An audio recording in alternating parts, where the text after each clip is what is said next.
Movie के start में हमें क्लेयर नामी एक लड़की दिखाई जाती है जो एक फार्मास्यूटिकल कंपनी में आई है। वो यहाँ एक टेस्ट सब्जेक्ट बन के आई थी। उसके साथ और भी बहुत से लोग यही इसी काम के लिए आए थे। टेस्ट सब्जेक्ट मतलब इन लोगों के ऊपर उन मेडिसिन को टेस्ट किया जाता था जो अभी तक मार्केट में आम लोगों के लिए लॉन्च नहीं हुई।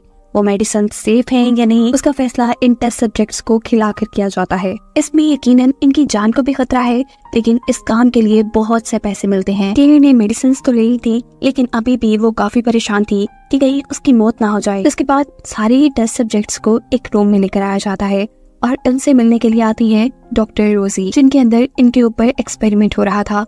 वो इनको बताती है कि आप लोगों को 5 दिनों तक यहाँ रखा जाएगा और हर रोज डोज बढ़ाकर मेडिसिन दी जाएगी। आखिरी दिन आप लोगों को 85 mg की मेडिसिन दी जाएगी और वो भी अगर आप पर सेफ एक्ट करती है तो आप लोगों को यहाँ से भेज दिया जाएगा। लेकिन एक्सपेरिमेंट खत्म होने से पहले किसी भी हाल में आप इस फैसिलिटी से बाहर नहीं जा सकते। सभी लोग मेडिसिन ले लेते हैं, जिसके कुछ घंटों बाद मेडिसिन का रिस्पॉन्स चेक करने के लिए इनके कई टेस्ट किए जाते हैं, जैसे blood pressure test, urine test, blood test. काफी टाइम तक तो सब नॉर्मल था, लेकिन फिर अचानक क्लेयर को वॉमिट आ जाती है। वो जब वॉशरूम में जाती है तो वहाँ उसे एक आमिर नाम का लड़का मिलता है जो उसे बताता है कि मैं एक मेडिकल स्टूडेंट हूँ और मैं पहले भी ऐसे एक एक्सपेरिमेंट का हिस्सा रह चुका हूँ। फिर हम देखते हैं कि अब रात हो चुकी है। जब सभी लोग सोने की कोशिश करते हैं तो किसी को भी नींद नहीं आ रही। साथ ही सब लोगों को अजीबोगरीब चीजें नजर आ रही थी, यानी हेलुसिनेशंस हो रहे थे। वो लोग पिछले 2 दिन से सोए नहीं थे और अब सबको डर लग रहा था कि कहीं उन्होंने इस एक्सपेरिमेंट का हिस्सा बनके गलती तो नहीं कर दी। सीन कट होकर हमें दिखाया जाता है डॉक्टर रोजी को, जो अपनी हेड अथॉरिटी से बात करते हुए उन्हें बता रही है कि ये मेडिसिन इन टेस्ट सब्जेक्ट्स के सेंट्रल नर्वस सिस्टम के ऊपर इफेक्ट कर रही है। मैंने सभी की MRI रिपोर्ट देखी है। ये असर इतना ज्यादा हो रहा है कि इनकी जान भी जा सकती है। आप लोगों ने मुझे कहा था कि ये मेडिसिन इन्फेक्शन की है, लेकिन ये मेडिसिन इन्फेक्शन की हो ही नहीं सकती। क्या आप मुझे बताएंगे कि ये किस चीज की मेडिसिन है? पर अथॉरिटी वाले उसे मेडिसिन का बताने के बजाय वो टेस्ट सब्जेक्ट के ऊपर डोज बढ़ाने को कह देते हैं और डॉक्टर रोजी को ना चाहते हुए भी कंपनी अथॉरिटीज की बात माननी पड़ती है। जब सभी लोगों के पास इतनी ज्यादा डोज मेडिसिन की जाती है तो सभी डॉक्टर रोजी से सवाल करते हैं कि हमें आज ही क्यों इतनी ज्यादा डोज दी जा रही है, जिस पर डॉक्टर रोजी कहती हैं कि कंपनी ने रूल्स चेंज कर दिए हैं और अगर आज आप लोग ये मेडिसिन ले लेते हैं तो इसके बदले आपको 30,000 यूरो बोनस पे मिलेगा। इतनी बड़ी अमाउंट के बारे में सुनकर ये सब लोग खुशी से पागल होकर झूमने लग जाते हैं। सभी लोग बिना किसी सोच के ये सारी की सारी टैबलेट्स खा लेते हैं। ये लोग 4 दिन हो गए नहीं सोए थे और अब इन्हें नींद भी आ रही थी, लेकिन नहीं भी आ रही थी। इनकी हालत काफी अजीब हो गई थी और रोजी इनकी हालत के बारे में कंपनी अथॉरिटीज को दोबारा बताती है। यहाँ पर अथॉरिटीज मेडिसिन रोकने के बजाय या उनका कोई और ट्रीटमेंट करने के बजाय दोबारा डॉक्टर रोजी को उनकी डोज बढ़ाने को कहते हैं। अब डॉक्टर समझ चुकी थी कि अथॉरिटीज का इरादा नेक नहीं है। ऐसे डोज बढ़ाएंगे तो ये लोग मर भी सकते हैं। डॉक्टर रोजी की सारी बातें आमिर नामी वो मेडिकल स्टूडेंट भी सुन चुका था जो यहाँ का टेस्ट सब्जेक्ट था। वो डॉक्टर रोजी के यहाँ से जाने के बाद उन टेस्ट सब्जेक्ट के ऊपर होने वाले पूरा एक्सपेरिमेंट और इन लोगों के MRI रिपोर्ट्स वगैरह सब चीजों का डाटा निकाल कर अपनी पेन ड्राइव में रख लेता है। MRI रिपोर्ट देखकर तो वो बहुत घबरा चुका था। उनके दिमाग पर इतना बुरा असर हो रहा था इस मेडिसिन का, ये लोग कोमा में भी जा सकते थे और मर भी सकते थे।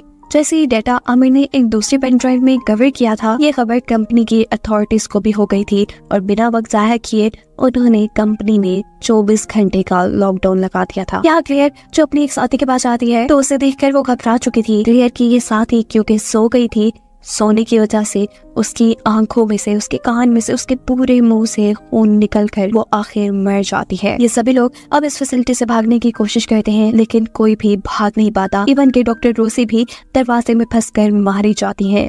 इन लोगों को यकीन हो चुका था कि अब इनकी जान नहीं बचने वाली। इस टाइम पर आमिर आकर इन सभी लोगों को बताता है कि मैंने डॉक्टर के सिस्टम से हम सबकी रिपोर्ट्स चेक की है। हमें जो मेडिसिन दी जा रही है वो जगाने के लिए है और 4 दिन हो गए हैं हम सो नहीं पाए। हमारा दिमाग हमें सुलाने की कोशिश कर रहा है और ये मेडिसिन जगाने की। और अगर हम इन मेडिसिन को लिए सो गए तो इन मेडिसिन के असर में हमारा दिमाग काम करना बंद कर देगा और हम लोग मर जाएंगे।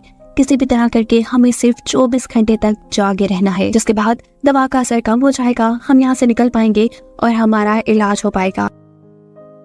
अगर हम लोग 2-4 दिन के लिए कोमा में भी चले गए फिर भी हमारे जिंदा रहने के और कोमा से वापस आने के चांसेस ज्यादा है। आमिर यहाँ इसी फैसिलिटी के अंदर से कुछ मेडिसिन ढूंढ कर सभी लोगों को देता है और कहता है कि ये मेडिसिन तभी यूज करनी है जब नींद बिल्कुल काबू से बाहर हो जाए। ये लोग अब अपने आप को मसरूफ करते हुए जागने की कोशिश में लग चुके थे, लेकिन इतनी देर जागने की वजह से इन लोगों को हेलुसिनेशंस हो रहे थे। आमिर को हेलुसिनेशन होता है कि उनकी मरी हुई साथी जिंदा हो गई है और इसके पास आ रही है, लेकिन तभी वो अपने दिमाग को कंट्रोल में ले आता है। एक दूसरे लड़के को भी यहाँ हेलुसिनेशंस होना शुरू होते हैं। उसे किसी अंधेरे कमरे से आवाज आ रही थी, जिस आवाज का पीछा करते करते वो उस अंधेरे में चला गया था। और इस सब के थोड़ी देर बाद दिखाया जाता है कि उसके भी आंखों, कान, मुंह, हर जगह से खून निकलते हुए वो मर चुका है। इसका मतलब कि वो इस मेडिसिन के असर में सो गया था, उसके दिमाग ने काम करना बंद कर दिया और उसका दिमाग फटकर वो मर गया। यहाँ क्लेयर जिसे अपनी नींद आ रही थी, वो एक स्टोव पे अपना हाथ चला लेती है ताकि जलन की वजह से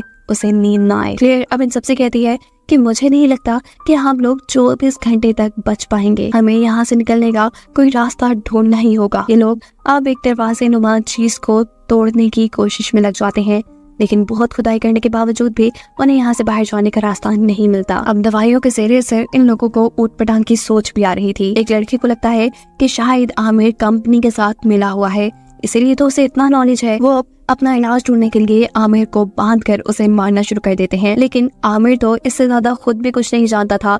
वो खुद इन्हीं की तरह टेस्ट सब्जेक्ट था। यहाँ दो लड़के उससे मिलकर पूछते हैं, बताओ यहाँ से बाहर जाने का रास्ता कहाँ है, नहीं तो हम तुम्हें मार देंगे। इससे पहले कि वो उन्हें मार देते, यहाँ क्लेयर आकर रोक देती है।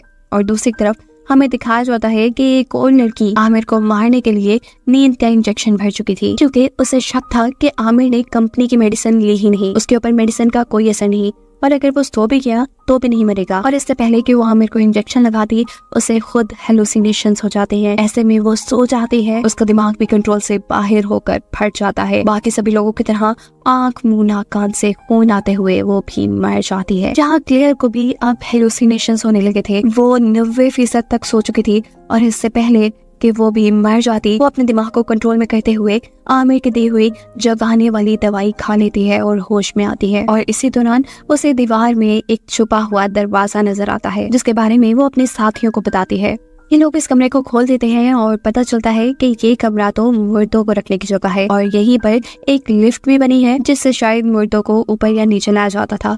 ये लोग अब इसी लिफ्ट को इस्तेमाल कर नीचे जाने का सोचते हैं। आमिर को भी अब हेलुसिनेशंस हो रहे थे और उससे दिखाई दे रही थी डॉक्टर रोजी, जो से कहती है कि इन सब ने तुम्हें धोखा दिया है, ये सब तुम्हारे साथ बुरा कर रहे हैं, तुम उठो और उठकर सबको मार दो। और दूसरी तरफ इन्हीं के एक साथी को आमिर का एक लेटर मिलता है, जिसमें उसने लिखा था कि लॉकडाउन की वजह मैं ही हूँ। ये पढ़कर उस लड़के को बहुत ज्यादा गुस्सा आ जाता है और वो आमिर के पास जाकर इस लेटर के बारे में पूछता है। आमिर कुछ नहीं बोलता, और इससे पहले कि वो आदमी आमिर के ऊपर हमला करके आमिर को मार देता, आमिर अपने आप को छुड़वाते हुए उसी के ऊपर हमला करते हुए बेदर्दी से उसे मार देता है। और ये चीज क्लेयर और उसका दूसरा साथी भी देख चुके थे। आमिर इन लोगों के ऊपर हमला करने के लिए भी आगे बढ़ता है, लेकिन ये दोनों भागती हैं। वो आदमी भागकर उसी रूम में आ जाता है जिसे ये लोग लिफ्ट समझ रहे थे, जिसको बंद करते ही वहाँ आग लग जाती है।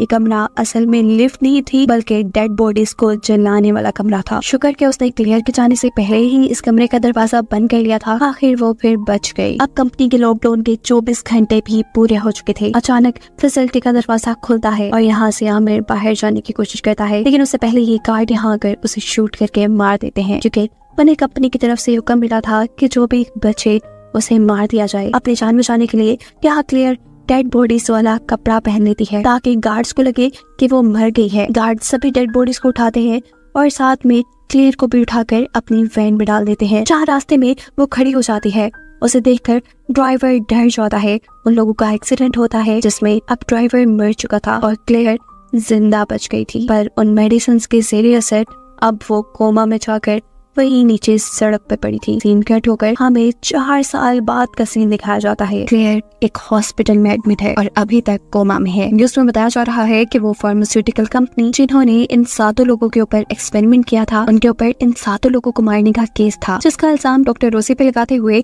कंपनी वालों ने ये केस बड़ी ही आसानी से खत्म कर दिया था। और अब आखिरी सीन में दिखाया जाता है क्लेयर कोमा से जाग गई है, जो अब असल कसूरवारों को सजा दिलवा के रहेगी।